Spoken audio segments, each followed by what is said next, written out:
우리 인간은 희망을 품고 희망을 먹고 사는 존재입니다. 왜냐? 희망은 내일에 대한 기대를 갖게 하고, 또 희망은 내일을 향해 도전하게 만들고요. 희망은 우리를 앞으로 달려가게 만들기 때문입니다.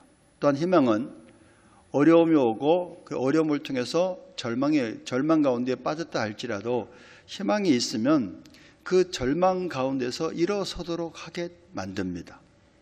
그래서 실존주의 철학자 케르 케고르는 죽음에 이르는 병이라는 책에서 이렇게 말을 합니다. 진정한 죽음은 육체적인 죽음이 아니라 영원한 생명의 상실이다 라고 말을 했어요. 그런 이런 죽음에 이르는 병을 절망이다 라고 그렇게 얘기했습니다. 그리고 케르 케고르는 아주 의미 있는 말을 했는데요. 절망이란 자기의 상실이며 하나님과의 관계 상실이다 라고 말을 했어요. 제가 깨달은 것을 어떻게 케르 케고르가 이렇게 잘 깨달았는지, 그 사람이 먼저 말을 해가지고 제가 입장이 좀 어쨌든 좀 뻘쭘한데, 절망은요 자기를 포기하게 만들고 하나님을 바라보지 못하게 만들어. 절망해 보셨잖아요. 안 해보셨어요? 절망하게 되면 나에 대한 소망이 없어져. 나를 포기하게 만들고, 믿는 우리들도 절망하게 되면 하나님을 바라보지 못하게 만들어. 자기 상실이고 하나님과의 관계 상실이 바로 뭐냐? 절망이다라는 얘기입니다. 여러분, 우리가 인생을 살다 보면 때로는 유라굴로와 같은 그런 방풍이 부는 세상 속에서 사방이 다 캄캄할 때가 있어요. 뭐만 보여요? 큰 파도만 보입니다. 두렵습니다. 그럼 우리가 절망하게 되잖아요. 그런데 그 칠흑 같은 어둠 속으로 다가오시는 하나님의 손길을 느끼는 자, 하나님의 위로와 소망을 발견하는 자는 어떤 상황 속에서 다시 일어설 수 있게 되는 줄로 믿습니다. 찬양을 우리 다 같이 한번 한 곡 드리도록 하겠습니다. 잘 아는 군대에서 군인간 사람들이 제일 많이 부른 1위 곡이 실로암이라는 노래라 그래요. 실로암, 복음성가 30장을 다 같이 한번 드려보도록 하겠습니다. 군인들은 막 박수 막 치면서 막 하는데 우리가 한번 해봅시다.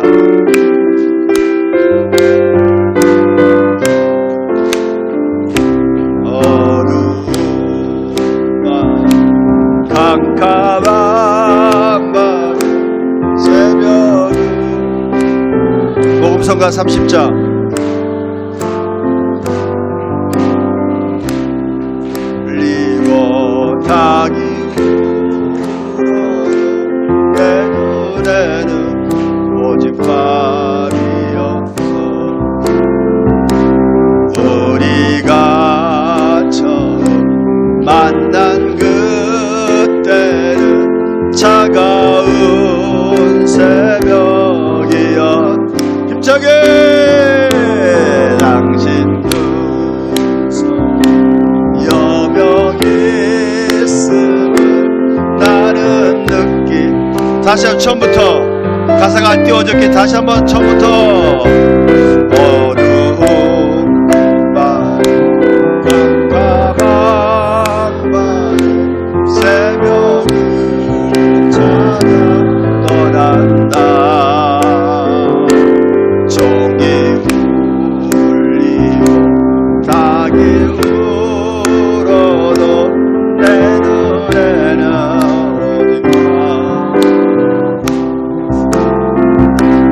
우리가 처음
군인처럼 못했지만 아무튼 열심히 하셨습니다.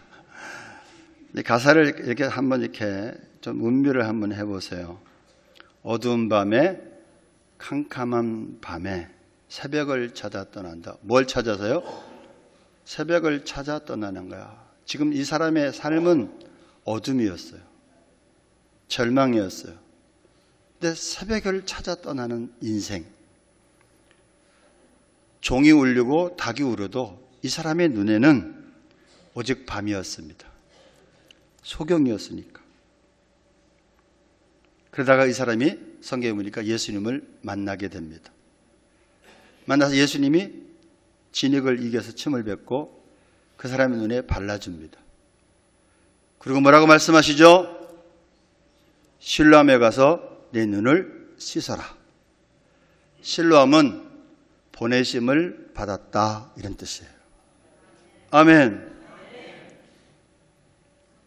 우리가 처음 만난 그때는 차가운 새벽이었어.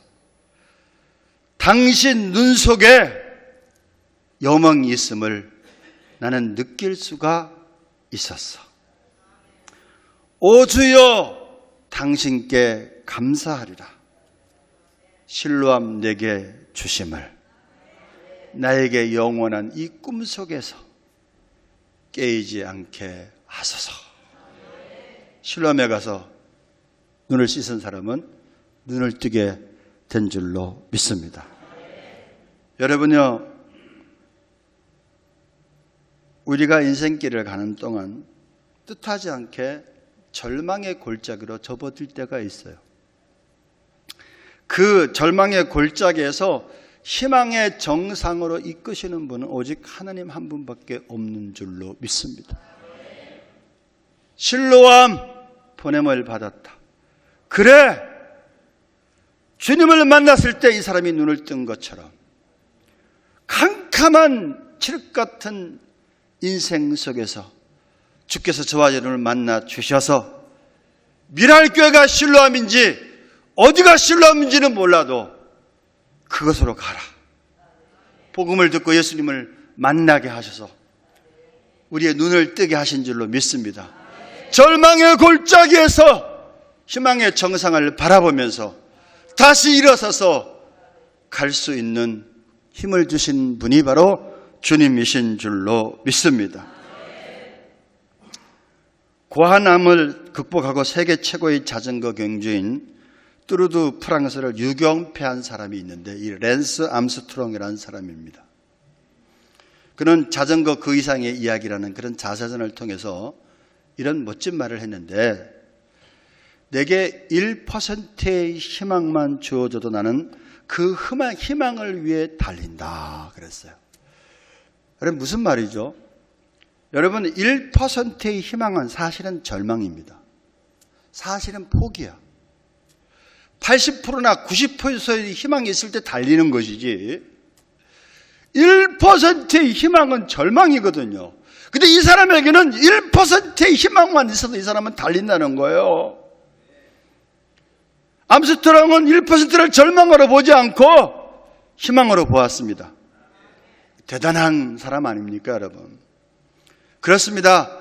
저와 여러분도 단 1%의 희망을 가지고 그 1%의 희망만 있다면, 그 희망을 가지고 우리가 믿음으로 달린다면 승리의 월경안을 쓸 수 있다는 말씀입니다. 그 1%의 희망은 생명을 위협하던 암도 극복하게 만들었어요. 그 1%의 희망은 죽음도 이기게 만들었습니다. 그러므로 어떠한 상황 속에서 희망을 잃지 않는 사람들이 누구냐? 바로 저와 여러분이 되어야 될 줄로 믿습니다. 근데 우리가 조금만 어려움 오면 그냥 절망해버려.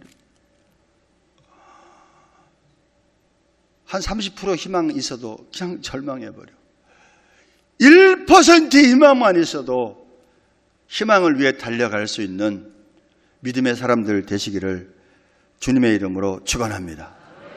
폴포츠라는 사람이 있습니다. 그는 못생겼고 뚱뚱하고 자신감이 없어서 초라하기 이를 데 없는 사람이었습니다. 그 폴포츠는 휴대폰 매장의 외판원이었습니다. 암과 교통사고 등의 인생의 암체를 만나면서 무수히 좌절하고 고통받았다고 합니다. 학교 시절에는 그 사람 목소리가 좀 이상하거든요.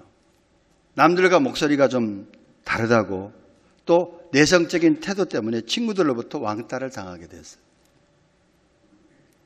그러나 그는 영국 어떤 TV의 브리튼 갓이라는 탤런트에 참석하여 우승을 차지하면서 일약 스타로 떠올랐습니다.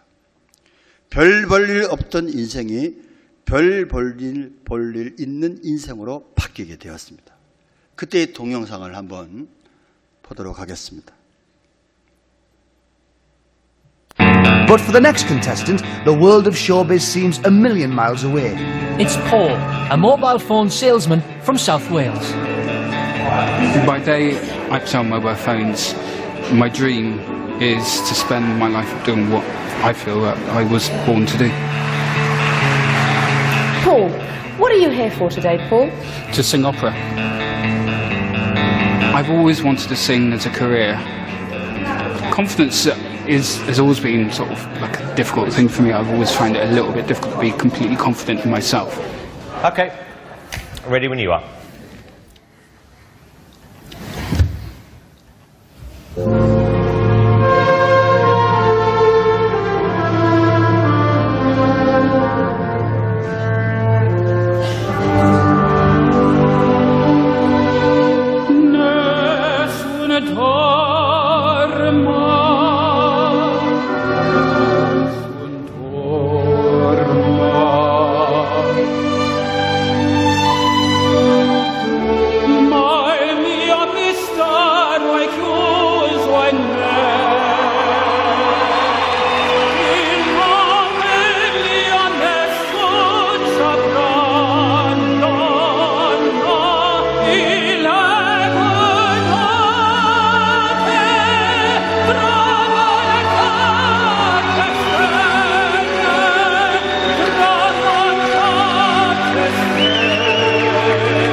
So you work at Carphone Warehouse, and you did that. I wasn't expecting that. No, neither was I. This was a complete breath of fresh air.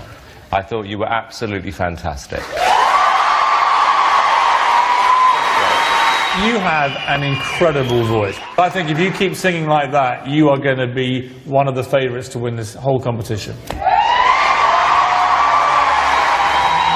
I think that we've got a case of a little lump of coal here that is going to turn into a diamond.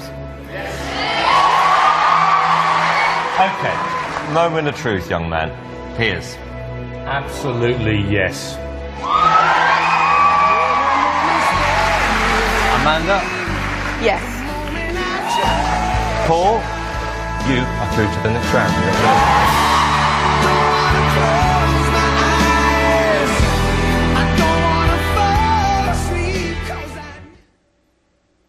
영화도 나오게 되었고 저 사람 일약 스타가 되었습니다. 대한민국에도 몇 번 왔더라고요. 보니까 제가 며칠 전에 금천 로타리를 걸어가는데 옆에 이렇게 현수막이 써 있어요. 폴포츠의 희망을 노래하다. 눈에 띄었는데 오늘 저걸 설교 제목으로 삼아야겠다. 그렇게 생각을 했어요. 오늘 설교 제목이 뭐죠? 희망을 노래합시다.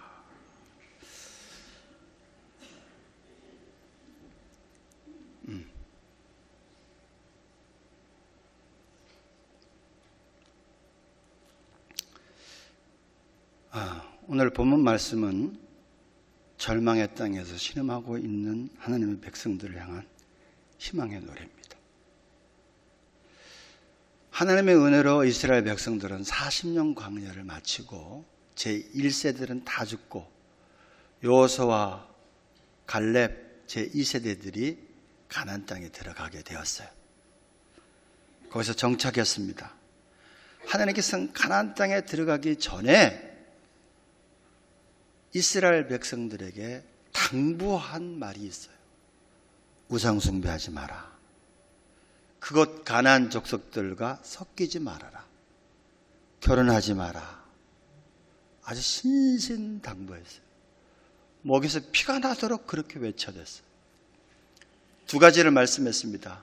너희가 가나안 땅에 들어가서 내가 너에게 이런 말들을 잘 순종하면 모든 민족 위에 내가 너희들을 뛰어나게 하고 들어가도 복을 받고 나와도 복을 받고 너희들을 인해서 다른 사람들이 복을 받게 할 것이다 라고 말씀했어요.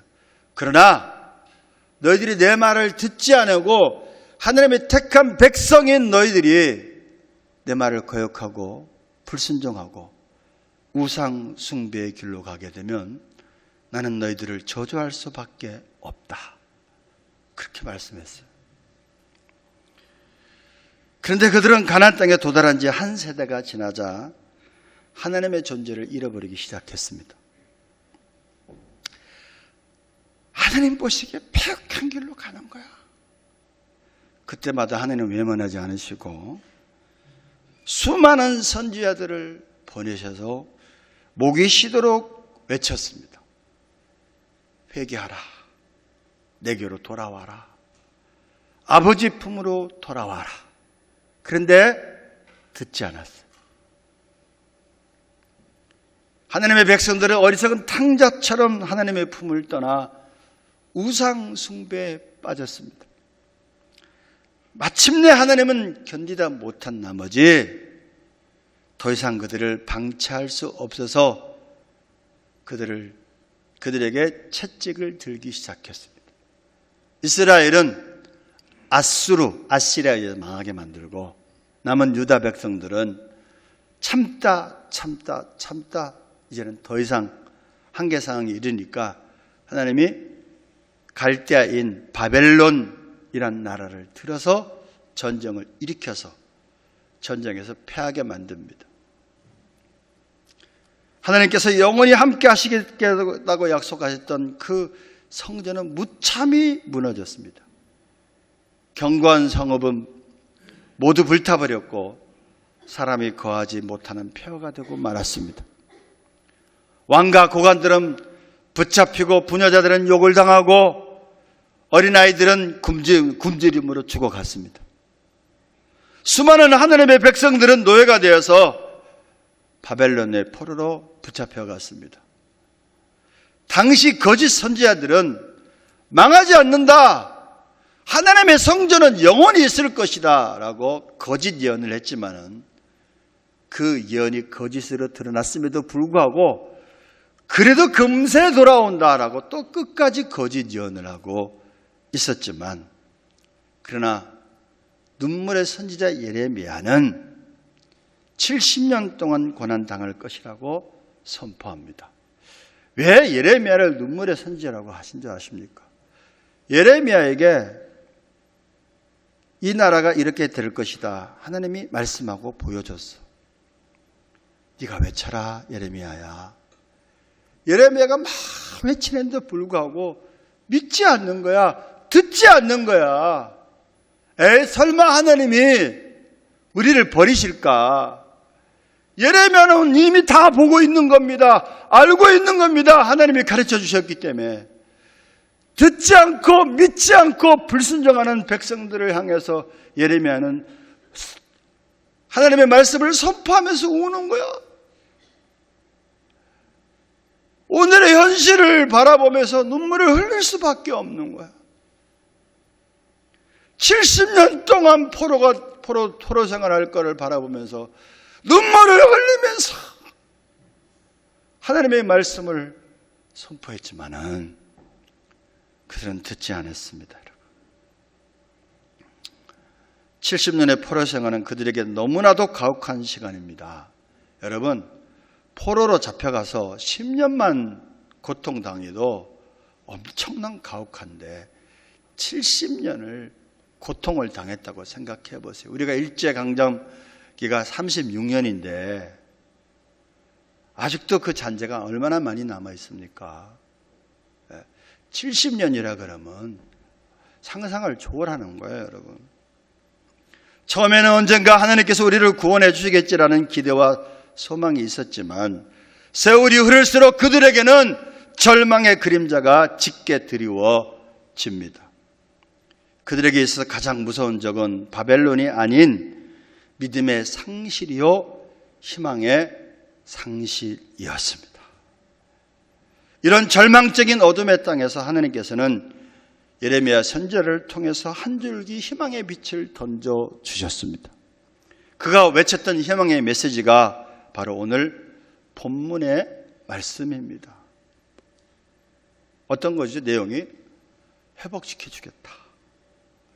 하나님께서 우리를 인도하셔서 반드시 본국으로 돌아가게 하실 것이다. 하나님께서 지금 우리의 목자가 되어서 강한 자의 손에서 속량하실 것이다. 지금까지 잃어버렸던 모든 것을 회복시킬 것이고 물된 동산 같은 기쁨과 축복을 주실 것이다. 영적 지도자를 다시 세울 것이고 하나님이 주신 축복으로 인해 여러분의 마음이 만족하게 될 것이다.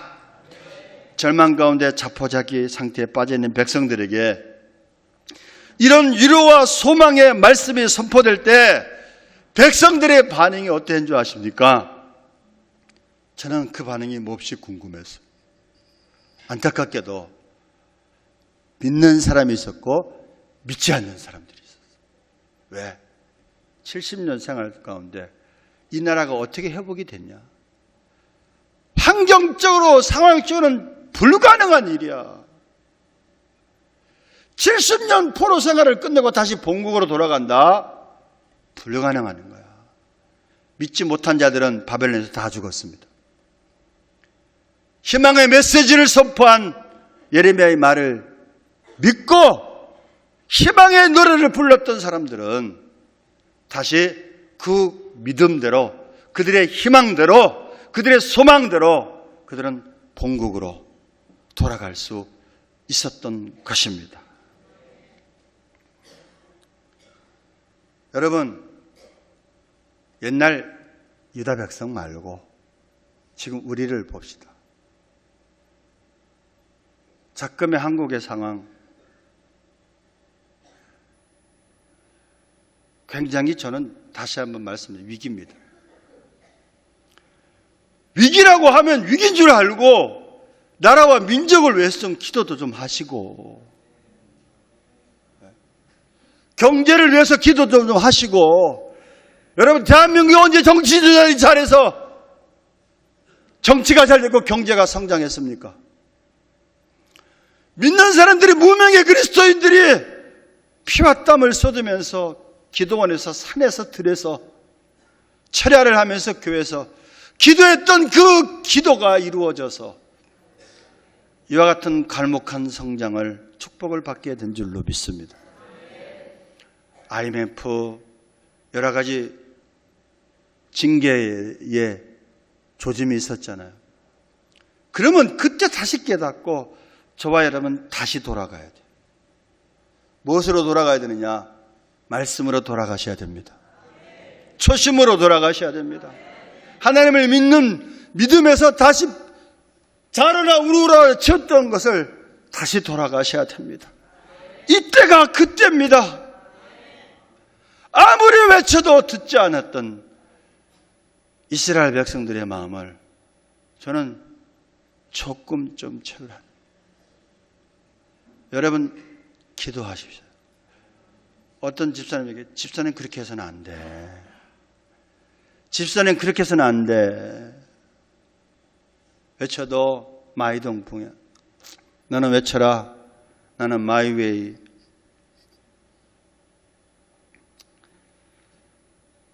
또 어려움을 당하게 되면 좌절하게 돼요. 희망의 메시지를 던져줬다 그래요. 집사님 지금 어려움 당하지만 하나님 회복시킬 거예요. 누가 이렇게 얘기했다고 해보세요. 그러면 아멘, 그렇게 정말로 회복시켜 줄 것을 믿고 주님을 바라보는 사람이 있는가 하면 당신이 내 입장이 돼봐. 이 말이 믿어질 것 같아. 이렇게 반응하는 사람이 있을 것 같아요. 여러분, 이런 상황에서 이스라엘 백성들이나 오늘 우리에게 필요한 것은 하나님을 믿는 믿음의 태도입니다. 이런 희망의 메시지를 선포하는 선지자도 믿음이 필요하고 그것을 받아들이는 자에게도 믿음이 필요합니다. 그러면 이 구체적인 어떤 믿음이 필요하냐? 첫째는 하나님은 모든 것을 가능케 할 수 있는 분이라는 믿음이 필요합니다. 할 수 있거든이 무슨 말이냐? 믿는 자에게 능히 하지 못할 일이 없느니라. 어떤 아버지가 자기 아이가 귀신 들려서 어렸을 때부터 불에도 넘어뜨리고 물에도 넘어뜨려 간질병이죠.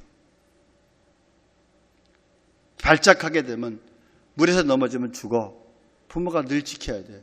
언제 간질병이 발작할지 모르잖아요. 근데 부모는 정확하게 봤어. 귀신이 그를 잡았다. 이 사람 저 사람 용하다는 사람 다 만나봤지만은 이 아이의 문제를 해결할 수가 없었어. 그리고 예수님에게 찾아왔는데 그때 예수님은 변화산에 세 제자를 데리고 기도하러 올라가셨어요. 나머지 9 제자들 뭐 대신 뭐라고? 혹시 제자들은 고칠 수 있는가 했는데 제자들도 자신이 있었어요. 왜? 귀신을 내어 쫓아봤으니까. 근데 웬일인지 이 아이의 문제를 해결할 수가 없어서 설왕설래하고 있는데 예수님의 산에서 내려오다가 그 사건과 맞닥뜨렸잖아요. 언제부터 그랬냐? 어릴 때부터입니다. 이 아이의 아버지가 예수님에게 뭐라고 했죠? 무엇을 하실 수 있거든. 그래서 이분은 뭔가 몇 풀의 희망을 가지고 있어. 무엇을 하실 수 있거든. 나 좀 도와주세요, 예수님. 그때 예수님께서 뭐라 그러셨죠? 할 수 있거든이 무슨 말이냐? 믿는 자에겐 능히 하지 못할 일이 없느니라. 아멘. 우리들이 흠이 범하는 오류 중에서 하나가 하나님의 능력을 과소평가합니다. 하나님의 능력을 내 지식에 가두어, 하나님을 내 이성과 경험과 판단의 틀에 가두어, 그러니까 이것은 불가능한 일이다 스스로 우리가 진단을 해버리고 좌절하고 절망해버리는. 아닙니까? 제가 해보니까 그렇더라고요. 저 설교는 잘하지만 저도 절망 잘해.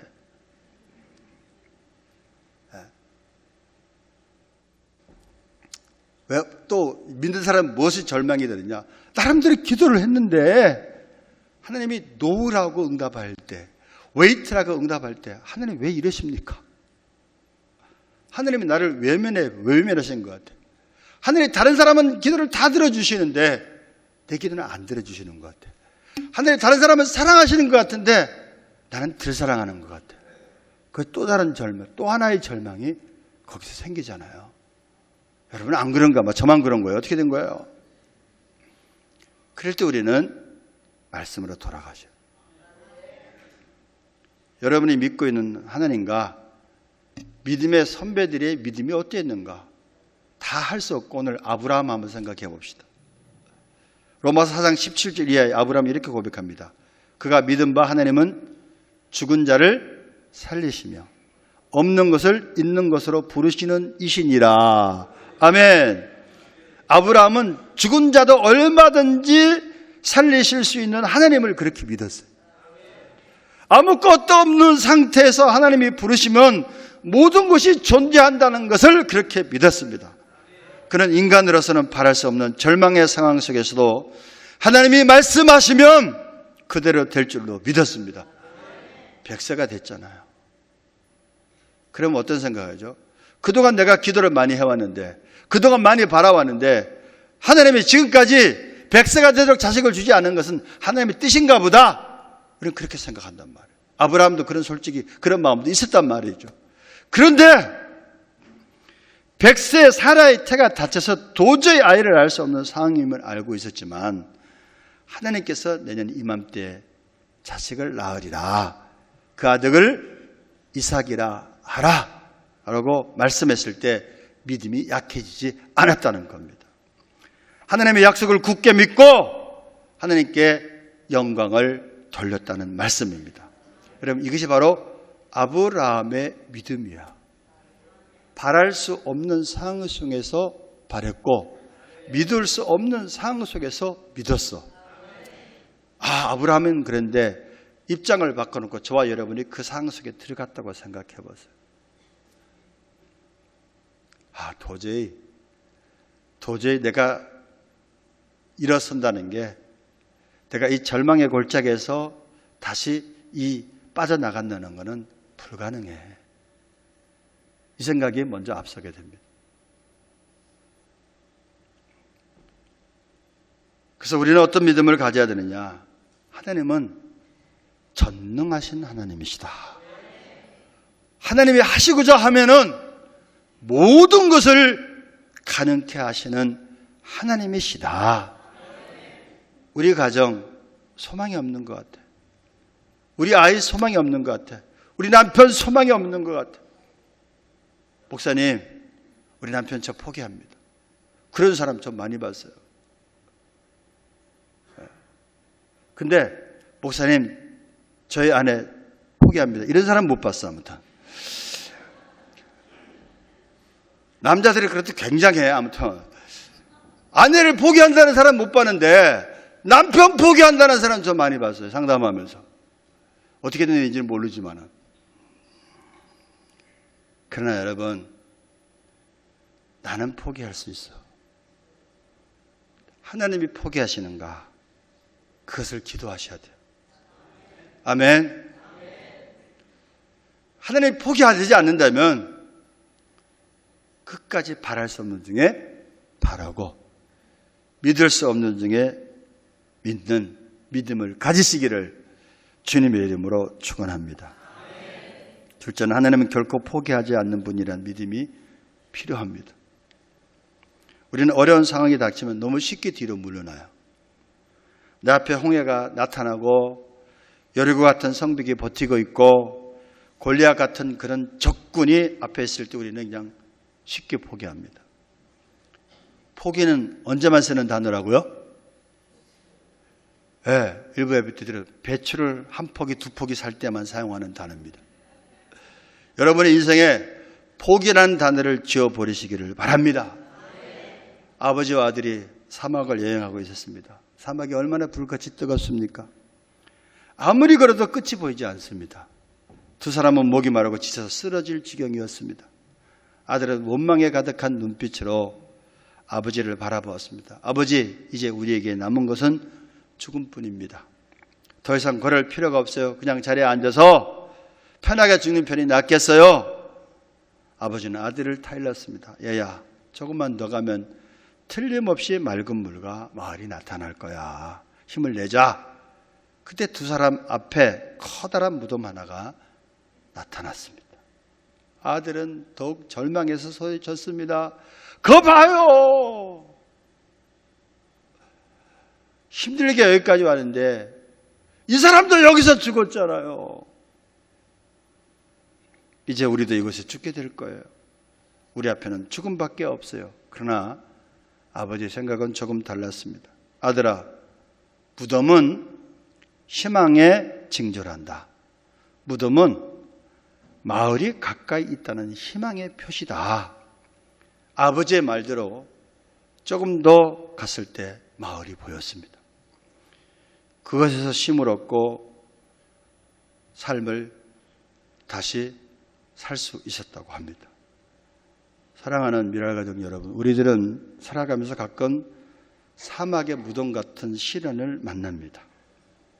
그러나 그것은 죽음의 징조, 절망의 징조가 아닌 또 하나의 희망의 징조임을 우리가 깨달아야 될 줄로 믿습니다. 그래서요, 어려움이 다가오면 아이고 죽겠다, 절망 가운데 빠집니다. 포기합니다. 낙심합니다. 그러나 성도는 죽겠다가 아니라 죽게 있다로 바꿔야 됩니다. 아재 개그인지 몰라도 아무튼 아재 개그라도 상관없어. 맞는 말은 맞는 말이죠. 죽겠다가 아니라 누가 어떻게 한다? 죽게 있다라고 우리는 말을 바꿔야 될 줄로 믿습니다. 아멘. 하나님은 약한 날을 강하게 하셔서 승리하기를 기뻐하십니다. 가난한 날 부하게 하셔서 하나님의 뜻을 이루는 선한 청지가 되기를 바라십니다. 눈먼 날을 보게 하셔서 주님께 영광을 돌리기를 기뻐하십니다. 결코 포기하지 마시고 두 팔 벌려 기다리시는 아버지를 향해서 믿음으로 그분을 바라보면서 기도하는 저와 여러분 되기를 바랍니다.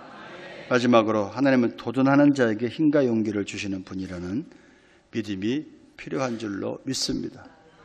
도저히 불가능해 보이는 해방의 꿈이었지만 예레미야 선지자는 하나님의 약속을 믿고 희망을 선포했습니다.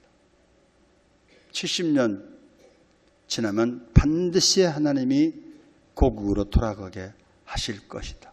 아이고, 이 상황에서 어떻게 돌아갈 수 있어? 그러나 그 말씀을 믿고 도전한 자는 예루살렘으로 돌아올 수 있었고, 아이고 믿지 못한 사람은 바벨론에서 죽을 수밖에 없었습니다. 말씀을 맺을까 합니다.